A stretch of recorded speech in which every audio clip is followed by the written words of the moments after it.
Hello and welcome to the Selfish Podcast. Today we have a last minute guest, Dawn Menge, and I'm so grateful for her for coming on in such short notice. So thank you, Dawn. Can you just share with the audience where in the world you are and what time of day is it for you? Oh, well, thank you for having me. I live in Southern California in the United States, and it's 6:00 in the morning here. Oh, that's great. Thank you so much for coming on so early as well. It really works out with the time zone difference. And I really love in this time that we can just connect in such an instant. I think it's a beautiful thing. We actually met on a Facebook group for podcasts. So it was great to be able to use that technology to get someone to connect in such an instant. Have you been on podcasts before? Yeah, this is my 89th interview, I believe. Got 89. You've done a lot more than me. Well done. Congratulations. I'm a teacher. So when we went into the pandemic and started teaching at home, I started doing the interviews. And so I've been having a really great time talking to people all over the world. Yeah, it's amazing, isn't it? Just to be able to, like when I was younger, and I'm not too old now, I'm 35, but when I was in my teens, we weren't able to connect with people. And the idea of a pen pal was fascinating to me. I never had one, but to connect to someone in a different country was beautiful. And now we're doing it in an instant. So it's amazing. Yeah. It's very interesting to talk to everyone from around the world and all the different perspectives. And I do a lot of discussions I teach special education. So I do a lot of discussions about our students and what we do with our students in comparison to what other countries are doing. Oh, interesting. Yeah, that's fascinating because, like you say, you can all learn from each other and grow from each other. Yes. Yeah, what I'd like to do is know more about you personally and your life and your story. So can you just paint me a picture of what life was like pre-10 years old, where you grew up, what your parents did? I grew up in a small mountain community, which is where I actually live right now. And we moved up here for my health, actually. I had asthma. And we had an amazing time when we were growing up. At the time, we, of course, did not realize that thought everybody grew up like that. But we got to go skiing during our school day. And, of course, we did a lot of hiking in the mountains. My father was an engineer at General Dynamics, and my mom was a kindergarten teacher. Oh, nice. And so you got to go into nature from such a young age. Do you have siblings? Did you have brothers and sisters? I have an older brother and I have a younger brother. Oh, nice. And what was school life for you? How was school? Oh, well, I did not like school. When I moved up here when I was in the 5th grade. And on Wednesdays, they would actually close the school down and we would go up to the ski hill and go skiing. And I do I'm a children's author too. So every year I do the Young Authors Conference where the students in the district, they write books and then the ones that are chosen get published and they have a ceremony and I get to take my books and the children read their stories to me.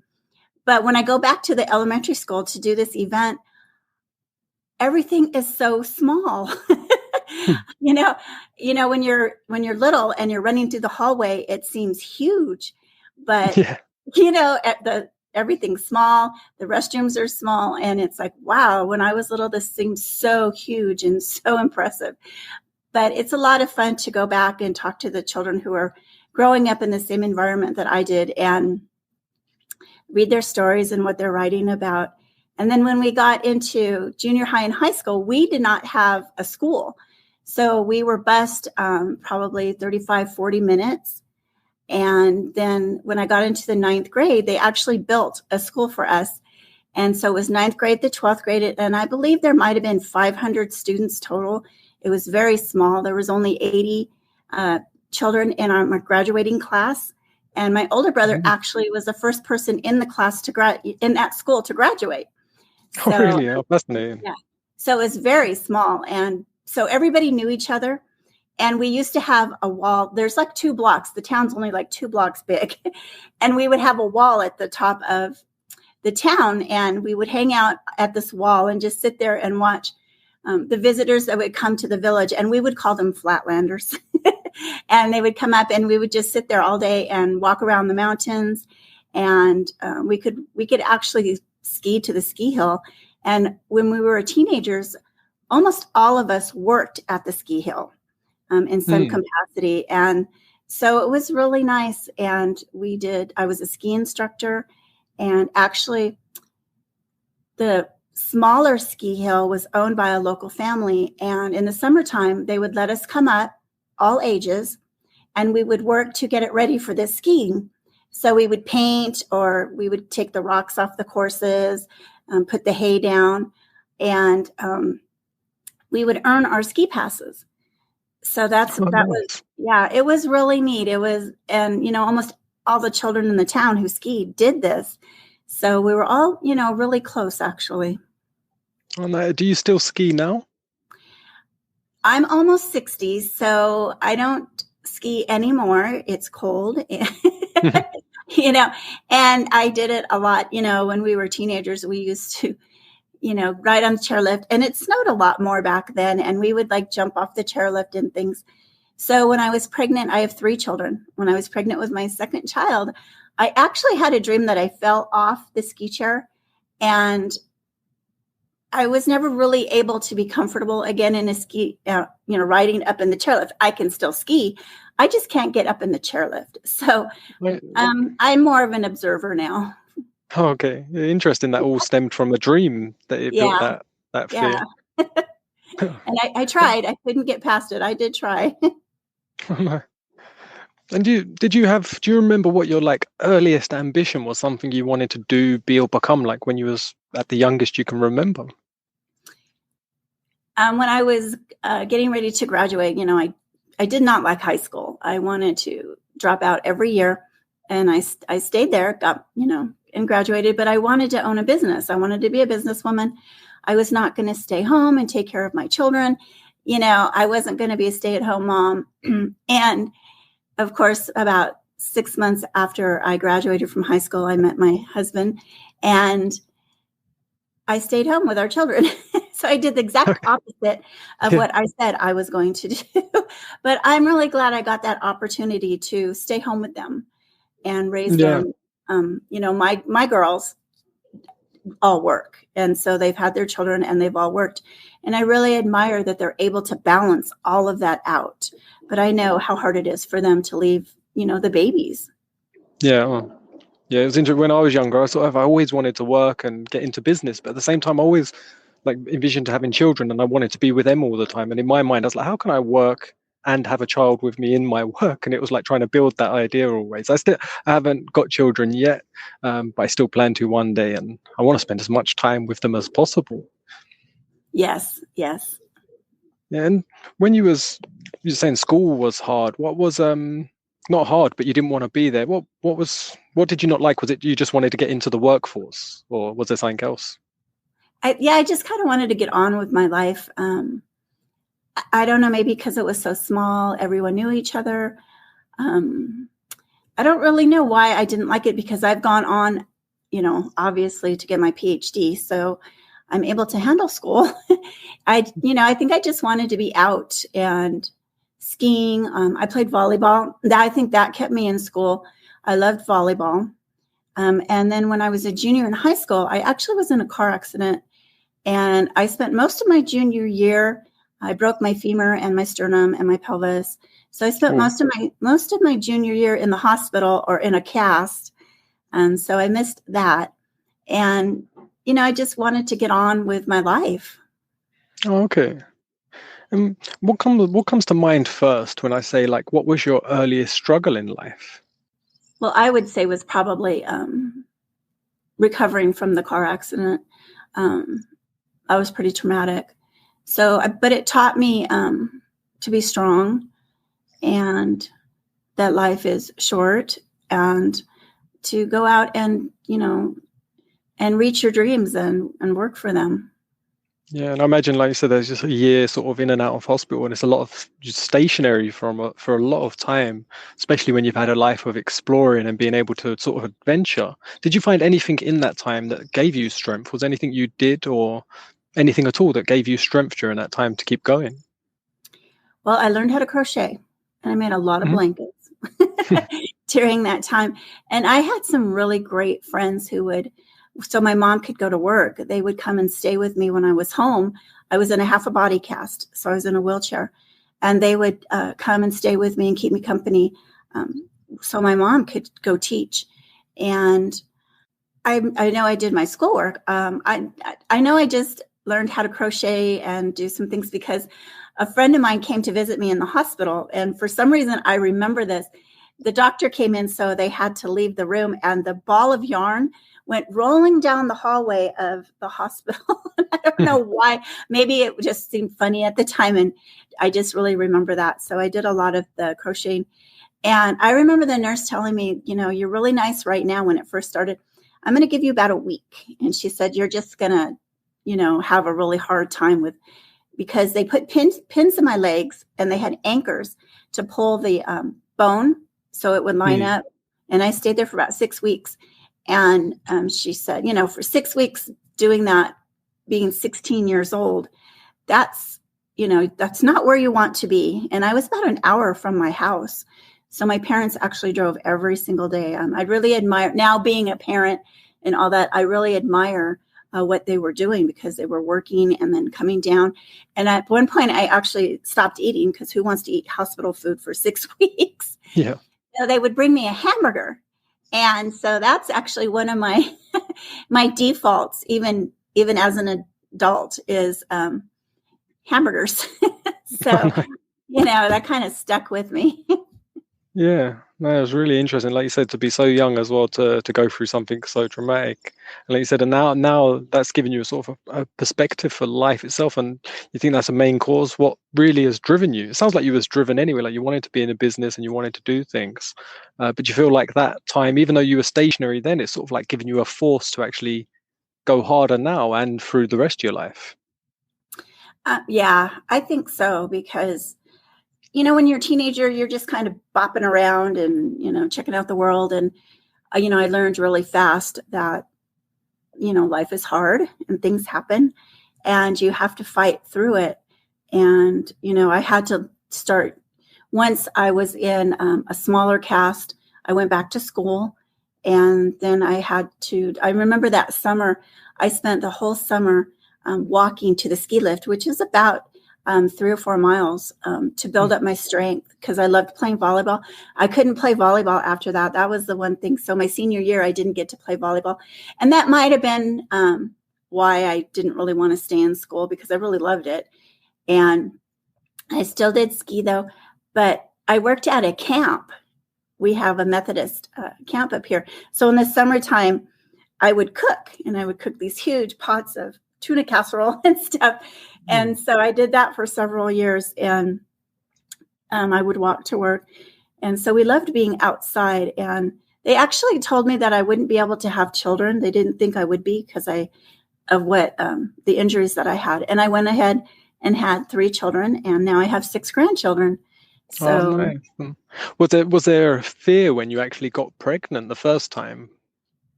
I was a high risk. I also had some thyroid issues, but they all came out very healthy, and they all have their own families, and they're out conquering their worlds, and I'm really proud of them. So it all worked out really good. Yes. Oh, nice. And you said you got a doctorate and you became an author. Can you just walk me through the process of what sort of age and what led you to want to pursue that further education? Well, when my children became school age, I went back to college. And when I first got married, I didn't think about going to college.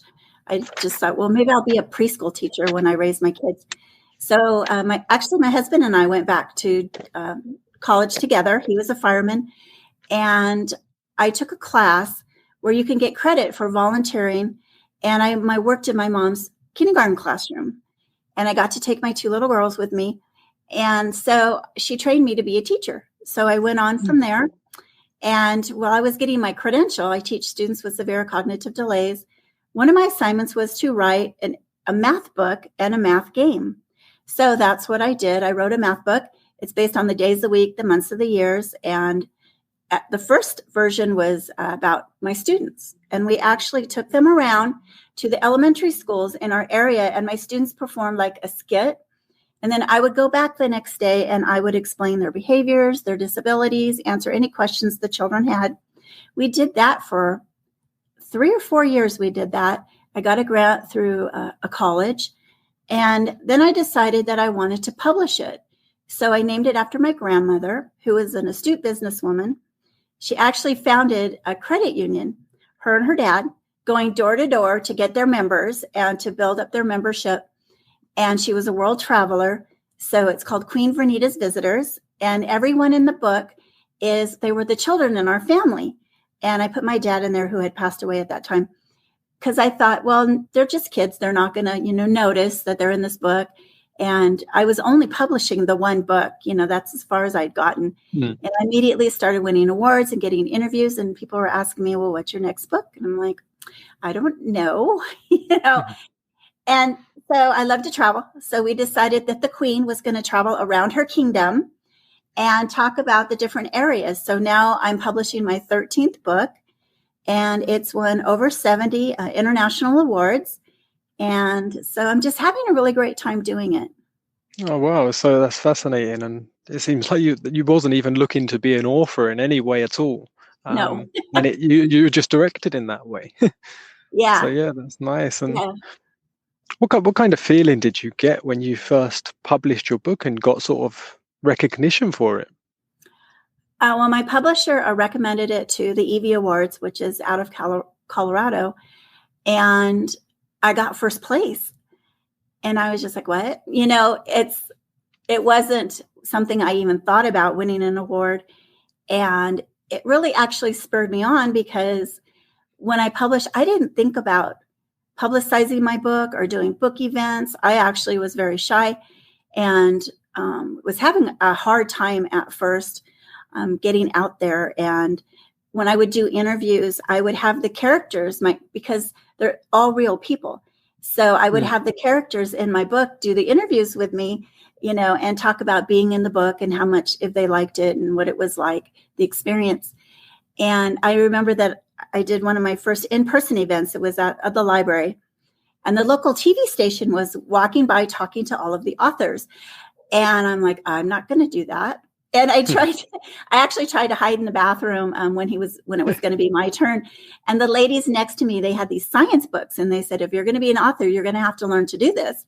So they encouraged me to stay there, and I stayed there, and I did the interview, and it wasn't as bad as I thought, but it is hard. It's hard to get out there. It's hard to, especially if you're more introverted.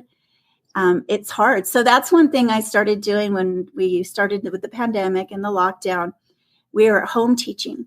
So I started doing a lot of podcasts, and all over the world. And this is, I believe it's my 89th. And it's been fascinating talking to people all over the world. I've talked to India and New Zealand and Sweden and Australia and Jamaica. And of course, Canada and the UK. And a lot of the conversations end up being about my students and our teaching methods, because every country approaches our students a little differently. Yeah, no, that's really fascinating. And I've got so many questions, but I wanted to get back to the author side, because that's something that I'm really interested in myself. I've always wanted to publish books and put pen to paper. I just love writing and creating, but non-fiction sort of creations. And what would you say? What's it been like? How many years have you been a published author now, and how have you noticed that a change in the sort of author world? I started in 2008. And I didn't research publishing companies or anything. I didn't submit it for traditional publishing because it wasn't my intent to really be an author. But what I did was, because I write children's books, I joined the Society of Children's Book Writers and Illustrators. And that is one of the best things that I ever did. I went to their conferences, their workshops, met some amazing people. They're so nice. You could be sitting in a room with New York Times bestselling authors or people who have written a book for 10 years and still haven't published it. They just haven't. It takes a lot of it takes bravery to put your thoughts out in the world and to be criticized or critiqued. And so they haven't quite braved that. And it's just fascinating. And that was the best thing that I did. Then I met some people from, it's called the Story Monster magazine, and they're from a different state. So I spent a lot of time traveling there and doing events with them. I now write book reviews for them. I judged 3 of their literacy contests, and they were just a great support, always encouraging.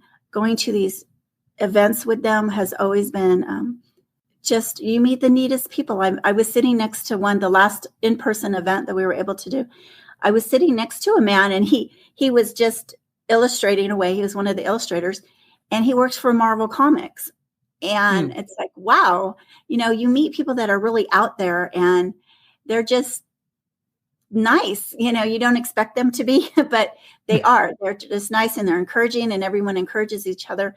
And so if you want to write a book, if you want to get out there, join organizations with other writers. There's usually always critiquing groups within your local community. So you could contact, like, the library would have a list of the groups, and go to those and get encouragement from the other writers, find out what they're doing.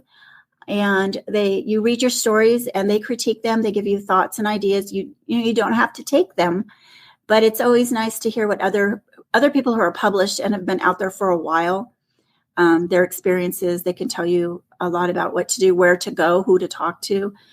Definitely networking is a good opportunity for anyone who's not quite sure and just wants to kind of put their toe in it first. Yeah. I actually had a guest on, I don't know how many episodes ago it was now. It was a little while ago, and she's a specialist in crowdfunding for authors. And she was just saying how, like, that's picked up so much, especially during the pandemic.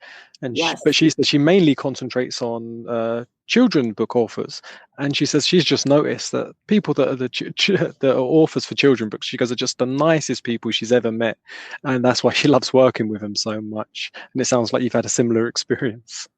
Yeah, I know a lot of the authors that I know do that, and I'm like, I want to try that. I haven't tried it yet, because they do say it is a lot of work, and I'm still teaching and doing. I lecture sometimes at the local university, and I'm on a lot of committees. I just was asked. There's a group. It's called Hindy's Libraries, and it's out of New York, and they donate books all over the world now, India and Africa. They donated books to build a library in Africa. They were just on the Today Show the other day. And about 2 weeks ago, they asked me to be on their board. And yeah, see, I'm doing things that I never thought I would be doing.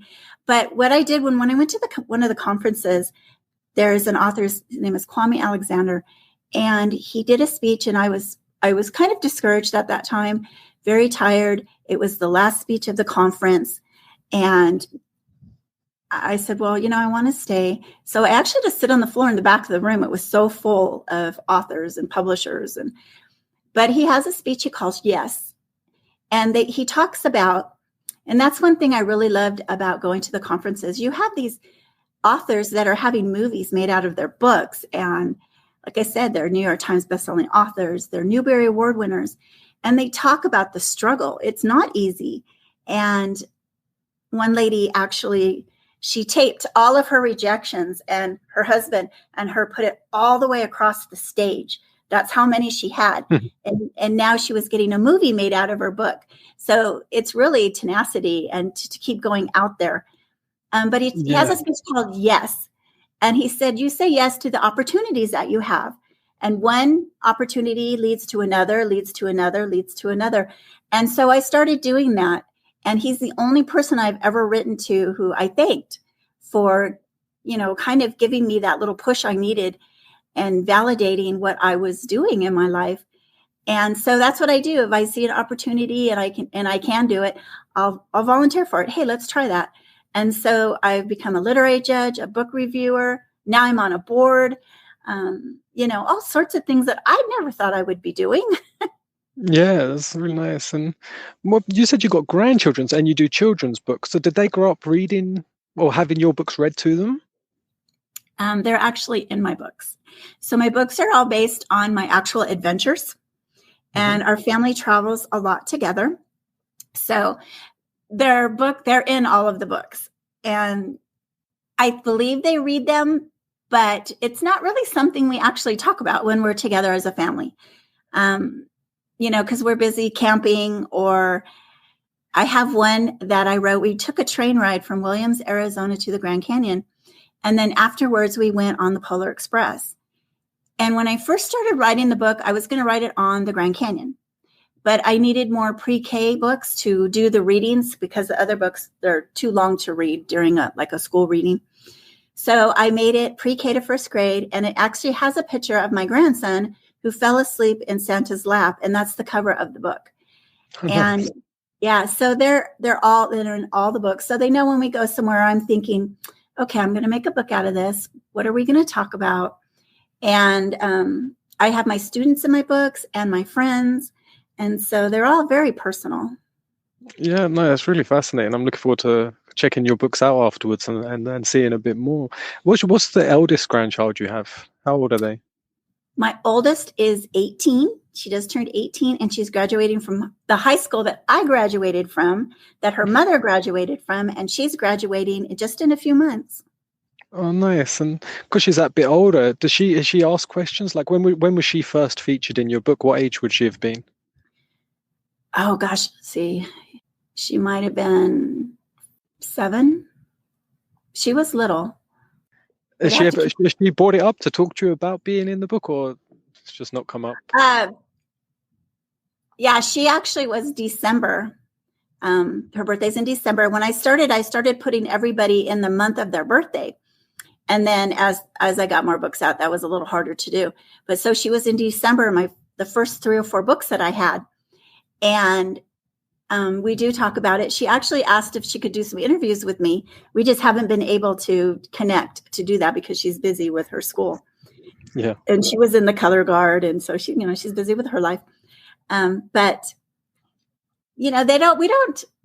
people ask me, is this like a subject that you guys talk about? And we don't. When we're together, I might say, okay, this is what I'm doing with my books, or this is where, because they're featured in my books. I have pictures of them.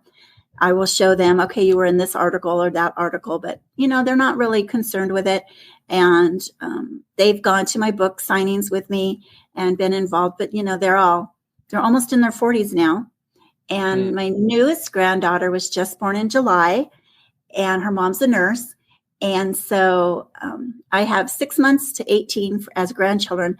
And so we're all just really busy, just being together. So we don't really discuss the books a lot. Yeah, nice. And you said you go camping a lot. Is it normally like in tents or cabins, or do you have a camper van? We don't. None of us have a camper van, but all of my children have. They have the tents that you put on top of the car. Okay, yeah, I've seen them. Yeah, they have all that. Now they're starting to buy trailers. So one of my daughter just bought a tent trailer. My other son is going to buy a trailer. So he should have it in a few months. And then my daughter has actually 2 of the tent things she puts on top of the cars. I would be afraid to walk on top of that. I don't know why they like that so much, but we do that. We have been in tents, and sometimes we get cabins because it's a whole family thing. So my mom goes, and she's in her 80s, and so she goes, but she'll still do a tent. And sometimes with the babies, the tents are kind of hard. But during the pandemic, my older daughter set up camping trips every month so we could spend time together. So we went to the Grand Canyon and Zion and the Sequoias, and a lot to San Diego, where we would go camping together and just have a lot of fun together. And so they're actually I wrote a book. Every year we go up to Central Coast of California to a beach called Halama Beach. And we would all go up there once a year. We usually went for my mom and my brother's birthday in September. And we just had a great time. There'd probably be 20 of us there. And you camp right on the beach, and they have the best burgers in the whole world there. But I just wrote a book on it, and they're actually going in a couple weeks. They're going to go up there and go camping. I'm not able to go this time, but so I'm really sad I missed that one. But I'm going to go on a couple more camping trips. But yeah, we really love going out there and just loving life. Yeah, and it's so nice you do it as such a big family sort of unit, because I think that family is just one of them structures that's so important. But to be able to get yourself into a nice natural environment and away from everything is just such an experience. Like, you may not know because we only connected yesterday, but I live full time in a van traveling, so I'm always as immersed in nature as possible. But that was my sort of solace. That was my place when I was younger. I had a really traumatic upbringing. And my parents were separated, but my dad would take me away camping, and that was like heaven compared to the rest of the week. And it really like saved me. And it's so beautiful to be in nature. And I think that's what drives me now to just enjoy being out in nature as much as possible. Oh, that's neat. And you said you were in Spain right now. Yeah, I'm in Spain. I've been in Spain for quite a while. Didn't intend to go traveling. My partner actually got really ill, and we came out for some alternative care quite a few years ago now, like 6 years ago. Oh, She was told she would never. She had a cardiac arrest at 29 years old, and then she was wheelchair bound and heavily medicated on morphine and loads of other drugs. And the doctor said that I'm her full-time carer now, basically, and she's going to die within 5 years, and she'll never walk again. And the morphine and the lack of oxygen she had from the cardiac arrest had caused her mild brain damage as well. And then, long story short, we was driven to go to a different alternative care and lose our business, sell our house, do everything we could to just find a different way. And it's now just over. No, I think it's just turned 7 years later, and not only is she still alive, she's medication free and she can walk and talk, and her memory's back. And yeah, we're only just really getting life started again now. Oh, wow. So you've had challenges and you've really fought through them. Yeah, I've learned to embrace the challenges. It was very difficult because my life has always been like traumatic from young. My mom had severe schizophrenia from when I was a young child, so I became her full-time carer with my brother. But we would have the most strangest upbringing when we was younger, and so much. We lived off food packages. We had time without lots of food and lived in poverty, and it was constant trauma. And I was suicidal from like 7 years old. Then suffered depression for like 20 years. And it's only been it was actually the event with my love Danielle that I sort of had a breakthrough. I had my last suicidal thought like 7 years ago, and something just changed within me, and like my whole life just changed. And I started sharing online. I started the podcast recently just to connect with others, because I just had a different outlook on life and a different zest for life, and loving life no matter what happens. Well, maybe her becoming ill, you learn, that other people really need you, and you were able to help her because of your upbringing. Because a lot of people wouldn't have stuck around for, sadly. Yeah, no, and that's why I get off a lot of people. I'm like, what do you mean you wouldn't stick around? To me, it's just like, that's your responsibility. But then that was imprinted in me from my responsibility looking after my mother for so many years. But no, so it's been a really... So there was a reason that that your childhood was like that. Yeah. If it wasn't, then she wouldn't be here probably. Yeah, I always say my mum's my greatest gift. And years ago, I never thought I would say that, because I thought it was my biggest curse. And I think life is like that. Some things we think are our worst thing are our best thing. But yeah, she's still around? She passed away. What month is it now? She passed away a couple months ago. Oh, okay. So it was a very odd experience for me to go through, because I was working my way. I really wanted to care for her full time on a piece of land and have her in a different place. And she died in hospital, in a mental hospital. She fell over and banged her head and died. And but I was in such a good place. I was able to handle it really well and just be so appreciative for all the time and everything I did have with her and all the lessons that she's taught me and gifted me. And it was just such a strange feeling, because I had that responsibility for so long, and for that to be taken was overwhelming, but in an actual beautiful way, because I didn't want it to happen, but it was an element of freedom that I've never experienced. So it was a very surreal experience to go through. Yeah, my older brother actually has schizophrenia, and he went through high school, and he was, we had no signs of it. And when he went to college, it manifested, and came out, and it was really rough because we didn't have any experiences with that. And I know how hard. I just gotten married when the episodes were happening, and it was really rough on my parents. We didn't know what was going on, and he's stable now. He lives in a home, but it's been rough. He's had a lot of medical problems, and it's hard on him because he graduated from college, and he actually had a job working with my dad, and he just couldn't maintain it with what was happening. So we do have experiences with that, and know how hard it is for my mom to, she wants him to have the best life, but we're not able to care for him at home. Yeah, it's an incredibly difficult thing to try and manage. Yeah. And like you said, and it's the most painful thing sometimes is the suffering that the witnesses go through, who actually loves the person more sometimes than them. Like I saw my mum sometimes laughing her head off, and she looked like she's having a really great time, but it was abstract and it was causing me pain because I could see it didn't fit in quite right with what the environment and what's actually happening. But yeah, it's a hard thing to go through, but I think it does, like you said earlier, everything offers an opportunity, and I think it offers an opportunity to really help us appreciate our own actions and our own consciousness when we see someone who's had that taken from them, especially when we love them. Yeah, you want to fix it and make it better, but you can't. You can't. And similar to you said with your brother, my mum, I speak to my dad about it as best as I can. It's still something really painful for him because they separated not due to his cause, but due to her illness and her detaching from him. So he never stopped loving her and never wanted to end, but she sort of drove herself away and then was in homes and in and out of hospitals. But he was saying she wanted to be an author, and she wanted to be she used to like working with children, and she really wanted to write stuff for children. That was her passion. And he said she was so, like, up until sort of 25, she was like the perfect person to him. He said with absolutely no indications of any issues, just snowballed from there. And I think for whatever reasons, like heavy meds and all sorts, and it's just lots of people just not knowing what to do. Right. Yeah, that's what we ran into, not knowing what was going on, because he was in college.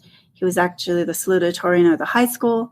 He was quite brilliant. And that's part of the sadness too, is he knows, he still remembers his academics, and he like, when can I go to work? But he can't. And then he started having seizures, grand mal seizures, and being injured from that. And then that caused more problems. And so he can't drive now, but he wants to drive, and it's just hard.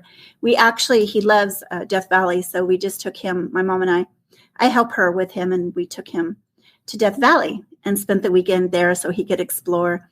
And he's a few years older than I am, so his health has incredibly decreased. So it's hard for him, but we went with my cousin, and my cousin hasn't seen him. They're the same age, hasn't seen him in years. So they had a great time, and he tried to keep up with my cousin, and it was really neat. So we tried to get him out there and but it you can see it's harder for him. But nice. Like you say, it's just being there when you can and doing what you can for them, really, to just, like you say, if you can get into nature. My mom always appreciated just taking her to a park or somewhere where there was trees and flowers, and that I could see she just was so comfortable there, especially when you spend a lot of time in a home or in a hospital. Yes. Similar to yourself being in a hospital in the cast and being thinking, I bet you couldn't wait to just get out and see some flowers or see a tree. Go back to skiing and go, I was 16. I miss my friends, I wanted to go back and do that. Yeah. I don't like going to where he lives and seeing, it's not a comfortable place for me. Yeah. But we can't care for him at home. So, they have nurses and a structured environment for him, and they monitor, his health, and we just can't do those kinds of things just at home. So he needs to be where he is, but it is hard. It's very hard on the family. Yeah, no, it's a difficult time. So it's a difficult thing, should I say, to process and to witness. It's the witnessing that's so hard. Yes. I'm curious to know how has your life been, sort of like your internal, your emotions and everything, as well as your external, during the pandemic, during the last 2 years? How has that affected you? It Luckily, no one in my family. We just ended up getting COVID over Christmas, so we didn't get too sick. But actually, my brother's wife died from COVID, but she had some underlying conditions, and they set the home. Actually, it got in the home, and so they both of them had it. My brother had it, but he had no symptoms. He's the person we thought if he got it, that he would pass away from it. He had no symptoms at all. He just tested positive, so they put him in a rehab center. And we would go down and drive. It was over an hour. Drive down there every day. And so my mom could see him. She saw him through the fence. And so that was really hard for her. But they actually separated my brother and his wife. And nobody knew where she was. And they finally tracked her down and told my mom that she had passed away like a month before that. So I had to call the hospital where she had been taken and backtrack where she was and what they had done with her. And they had cremated, or her family had already cremated her. And so we were able to do a very small service up at a camp up here. It was just my immediate family. My daughter came and her family. And it was actually really beautiful. It had a big window, and we got to see the trees, and it was snowing. So it was really nice. But that was traumatic for him and for us. But the rest of it, we did a lot of camping. I taught my students from home. And at first I thought, they can't do this. They're hands-on. They need tactile learning. And they actually did really well. The parents really stepped up and did everything they could to help their students. And going back was hard. We started with just 2 days a week. And then we just a couple hours a day. And then it's progressed. We're back full time. Actually, before, right after Christmas, we actually had a lot of our students and teachers ended up getting it in our little pod we have. And so we had to go back on distance learning for about a week and a half, and just to clear it up a little bit. And so we didn't do really good. But what I did was I decided to put my energy, because I was putting a lot of energy into obviously teaching. And I was flying to Sacramento once a month. I help work on our standardized testing for our students. So we go up there, we create the questions, we analyze the answers. And, I was doing that once a month. And I was also doing events with Story Monster in Arizona, which is 7 hours from me. So I was really tired. I thought, I can't keep this pace up. So the pandemic, I was actually in Sacramento when it hit. And we were up there with a bunch of teachers from all the districts all over, and they were closing their districts down. And we're like, what's going on? We'd never been in a pandemic before. So I flew home, went to work one day, and didn't go back first they said it was 2 weeks. Then it was 6 weeks, and it ended up being 18 months. But when we first left, we weren't allowed to go back and get our curriculum. So I took a trip to the dollar store and bought, a bunch of things I could do from home, bought a new computer, and collected pine cones. And I sent the pine cones home with the peanut butter and the seeds. And we made bird feeders over our computers, and all sorts of stuff to try to figure out, like, how are we going to do this? I had a hard time at first with not being able to send the things home that I wanted to, because it could contaminate things, and I had a hard time with that. But we did a lot of traveling around. It actually was nice. There wasn't hardly anybody on the roads. When you went places, there wasn't anybody, there wasn't all the people. Now you go and there's traffic, and I'm like, where did they need to go back home now? I actually like that. Yeah, because it's been a very stressful time for everyone. Like, it's just a very like you said, it's something that's happened in pretty much everyone's lifetime that's never happened. Is there anything you found that's kept you strong during this time? Is there anything that you do? Do you journal? Do you do anything that helps you to actually keep going during this time? Yeah, my mom and I walked every day. We would go for a walk, and up in the mountains. It was beautiful, and at times they closed the forest, so that was kind of hard. But we found places to walk. My mom made this. we had to walk so many times, and we got to take a trip to, she loves a place called Cayucos. It's on the beach up the coast. And we would go there. That would be like our treat for making sure that we walked. And then I actually went to my daughter's, and she was going to be in a wedding. Mm-hmm. And I was driving my mom and my grandson to the wedding, and we actually got rear-ended. And so that kind of changed things. And we didn't walk after that for a long time, and kind of got us off our routine. But I also published 6 books. When I first started writing my books, I had a goal. I was going to do 1 a year. And then things happened. I got busy and I got kind of behind. So I thought, I'm going to catch up. So I actually am getting them out there. And I did one on Halama Beach. And actually, there's an experience in there. It wasn't in Halama Beach. We were in San Diego. And it was during the pandemic. And I had an occupational therapist who worked in my classroom. And she was from Maine. And so she was staying with me. We rented a house. And there's a red tide, and then at night it turns blue and it glows. And I wanted to see it. I wanted to put it in my book. So I have to go do or see what's in my books. And so we went to this place, and there's cabins on the pier. And I took her and my grandson. And at that time, you couldn't even sit on the beach. They wouldn't let you sit. You had to keep moving when you went on the beach. So we were walking down the beach, and my grandson was swimming in the ocean beside us.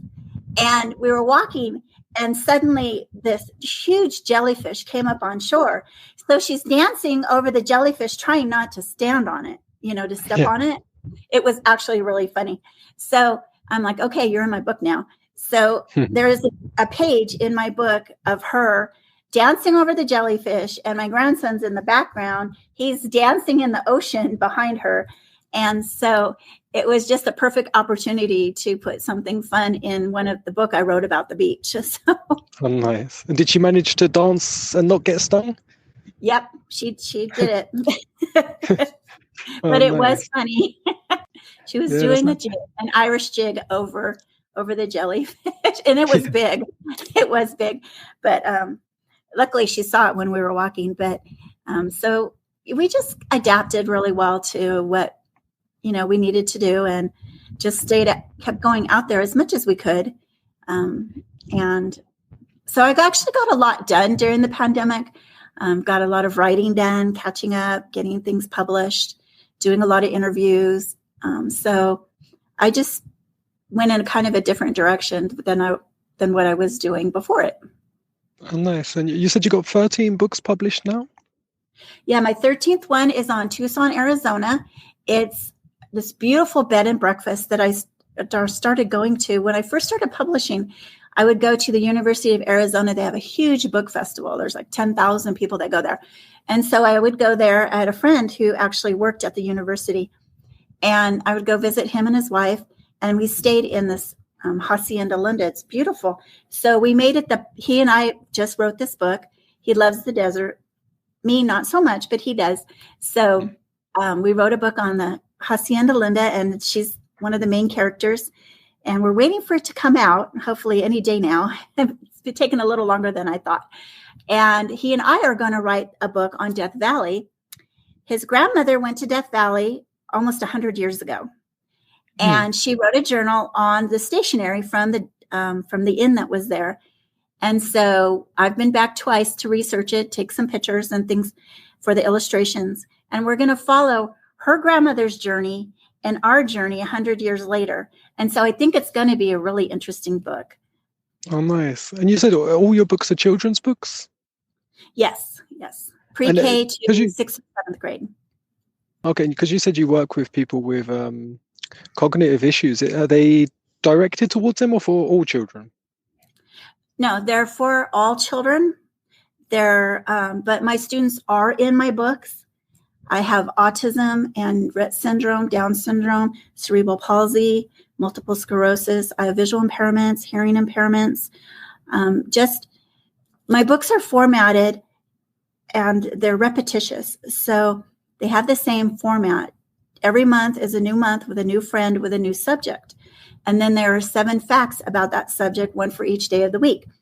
And the reason they're formatted like that is because there's a lot of educational information in them about geography and history wherever I'm at. And so a child could read the book and find out about a shark. I went swimming with the sharks in Oahu. So there would be a shark on there. And if they liked that page, they could go get more information about sharks or alligators or plantations.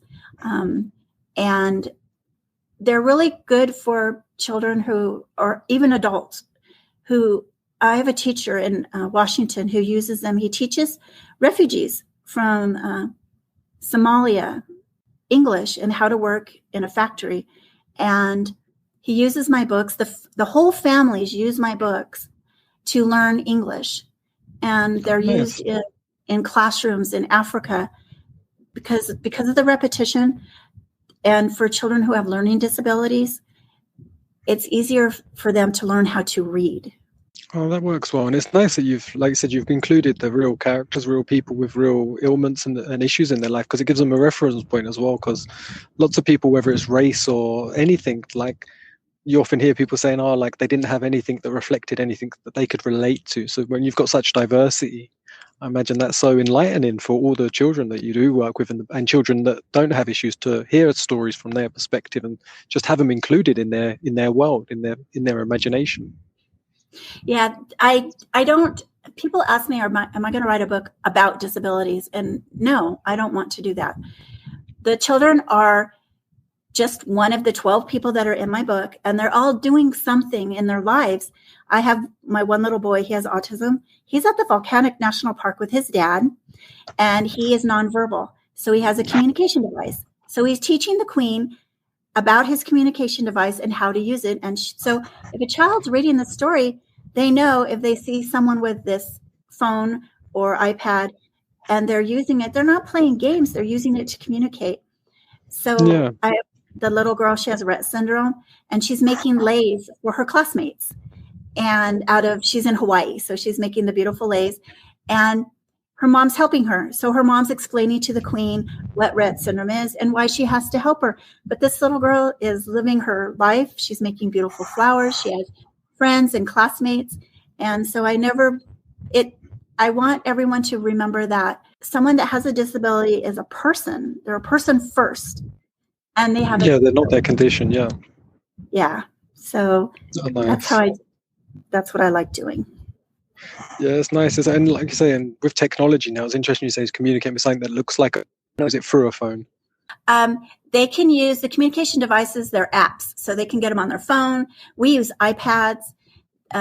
They use all sorts of different devices for that. Oh, okay, yeah. But, yeah. Yeah, if a child sees someone on it, they're just going to assume like they're just playing on a phone. Yeah, why do they get to play games and stuff at school and I don't? Or if a child's trying to use it in the community to like order food or something, the person doesn't know they need to look at this communication device to know what the child's trying to tell them. I mean, it talks, it speaks, but a lot of times we take our children out into my students out. I work with 12 to 22-year-olds out in the community a lot, and people don't know. They look at us, instead of the child. And so we try to refer back to the child. What would you like? Tell them what you would like, and so we kind of teach the children and the public, how to work with everyone. For bridging that gap. No, it's fascinating because I use an app called Greenroom, which is like an online audio. You can do podcasts on there, but it's a live talk instantly around the world and have a little conversation. And I was talking to these two young girls and they're having a conversation. And then this like robot voice was interrupting and talking. And then they apologized and they go, oh, sorry, we're both blind. And that's our phone app telling us what to do. And I was fascinated because I've never spoke to a blind person before. And I was like, oh, I didn't realize you both blind. And that's how they met they know each other through the sort of school they go to, and they was on a chat and anyone can jump in, so I just jumped in to have a chat and we were just talking about that. And fascinating, the use of technology and the speed they listened to was incredible. I was like, they played me a sort of example of how they use it, and the sort of voice on the phone was going really fast. I couldn't keep up. It's like swipe up, wait for vibration, swipe right, wait for vibration. It's like all the things, and they said it to such a speed, and it was just fascinated me how they could use technology to aid their life and connect with people. Like they were so happy to connect with someone across the world. They were both in California as well. And they were fascinated to connect with me in Europe because they'd never spoke to someone in Europe before. Well, yeah, see, it's fascinating to do all this. And it's like you're right here, and you're all the way on the other side of the world. So it's a good thing. Sometimes it's a bad thing, but it's really good that we can all just connect, and how much we all have in common, really. And, that you're able to speak to someone who has a disability, and and you learn how curious they are, and how adventuresome they can be. And they've really adapted to this technology, and that's why it's going so fast, because that's what they use it every day, all day long. Yeah, I was asking them all sorts of questions because I was just fascinated. I was like, so what was it like when you was a child? How did you play with toys? Because for me, like with sight, when I was a child, and the shapes, it's like the first thing you sort of notice it. And they were like, no, it's about the textures and the noise it makes when they touch things together. They said texture and noise was what a toy was all about. Then they was telling me about their favorite toys that they had, and they said just the feelings they got from the texture or the sound it made when they banged it against something. And they said that's what was incredible for them. So I found it really interesting. Did you have them on your podcast? No, this was just on a live conversation. Oh, but you should have them on your podcast. Yeah, though. I'm gonna try and find them and reach out. I was trying to look for them, but they've got like people put up whatever their sort of, like their name is on the app, and that name doesn't exist on. I've Googled it and I couldn't find them because it's not their actual name. Maybe I'll find them on that app again one day. Did they tell you what school they were in, or exactly where they were? No. Again, I try not to ask too personal details, just because you don't want people sharing too much online. But I just knew they was from California, and that was all. We're getting near to the end of the show. But can you just share for the listeners, like, where can they find your books? Where's the best place to find you, and any links that you have? I have a website, Dr. Dawn Menge. I have a publisher, Rushmore Press. My books can be found on Amazon, Barnes & Noble. You can just Google my name or Queen Vernita's Visitors, and they will come up. My Facebook is Dawn Menge 1.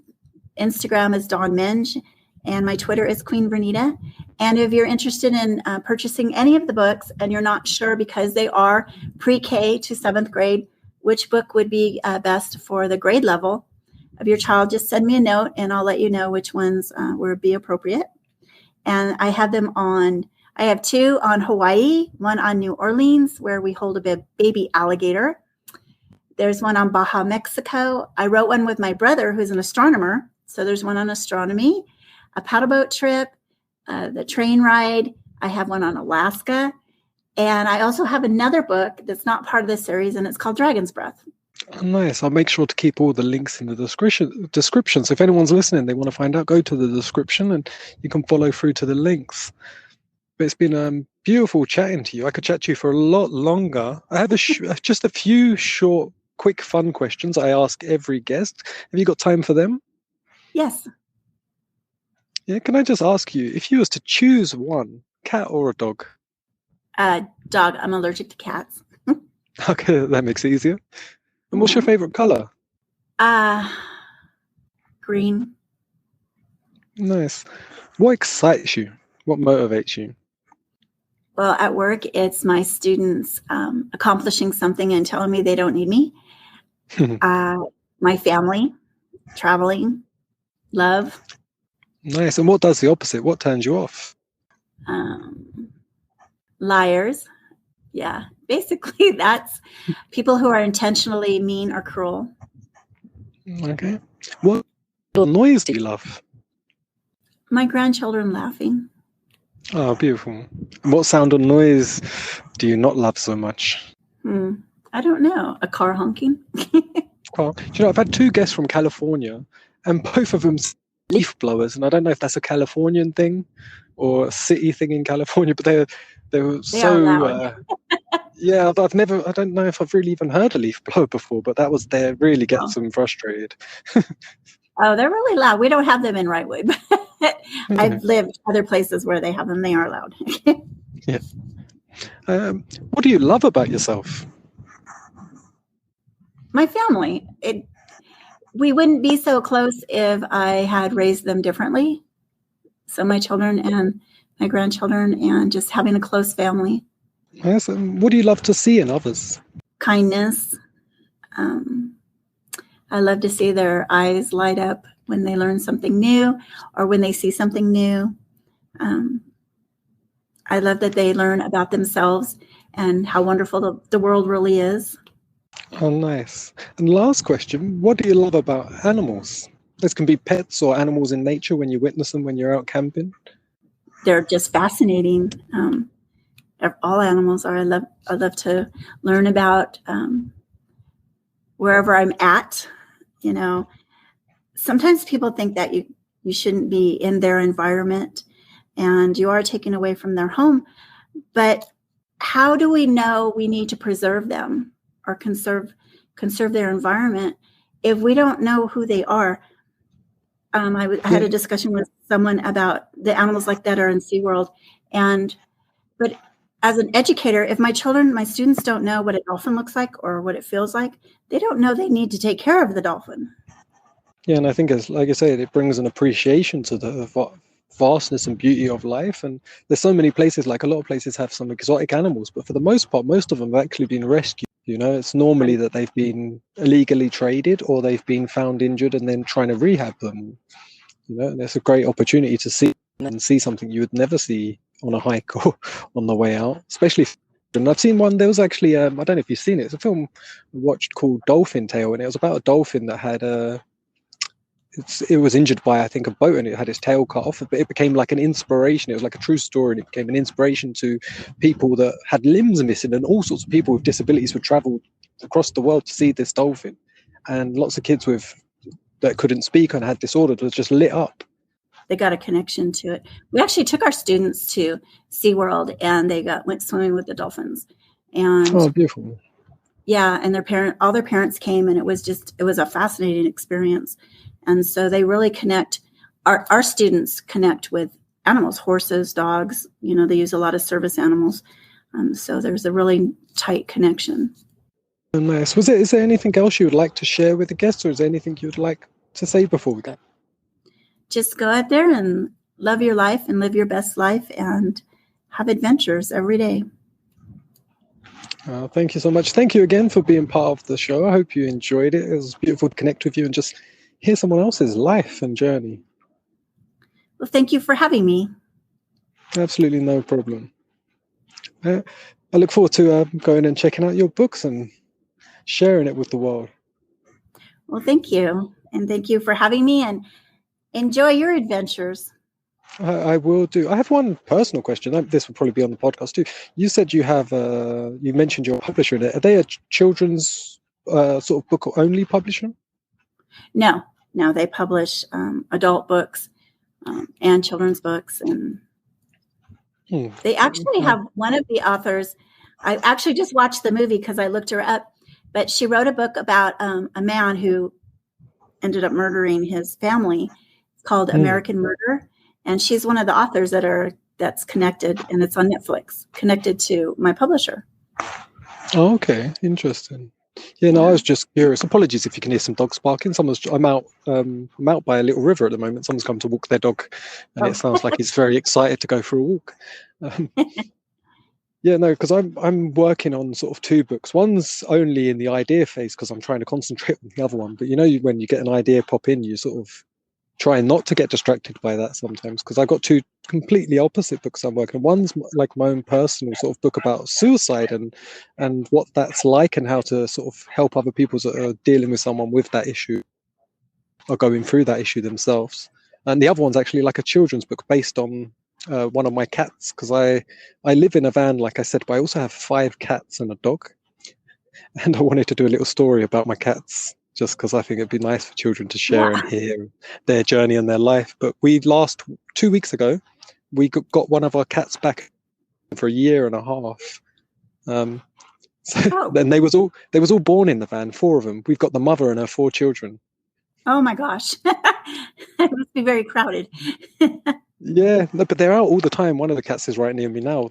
We have them outdoors, free range, all day long, and we whistle and they come in and go to sleep. Wow. One day when I finally finish it, I was ready to put it out. Maybe I can look up publisher. Yeah. Just send them your manuscript and then they'll let you know. It's a hybrid publisher, so It's not the same as like self-publishing. It's kind of in the middle between self-publishing and traditional publishing. Okay, interesting. Yeah, I've just been learning this all in the last sort of 6 months since I've started, and yeah, the self-publishing sort of side is quite a new thing that's growing fast. But I do like the traditional side of publishing. So yeah, hybrid one sounds very interesting. Yeah, well, good luck on your stories and your adventures. Okay, thanks again. Have a beautiful day. I know it's early in the morning still for you, so you've got the whole day ahead of you. Yes, thank you. Thank you. Take care, and thanks again. You too. Bye-bye. All right, bye.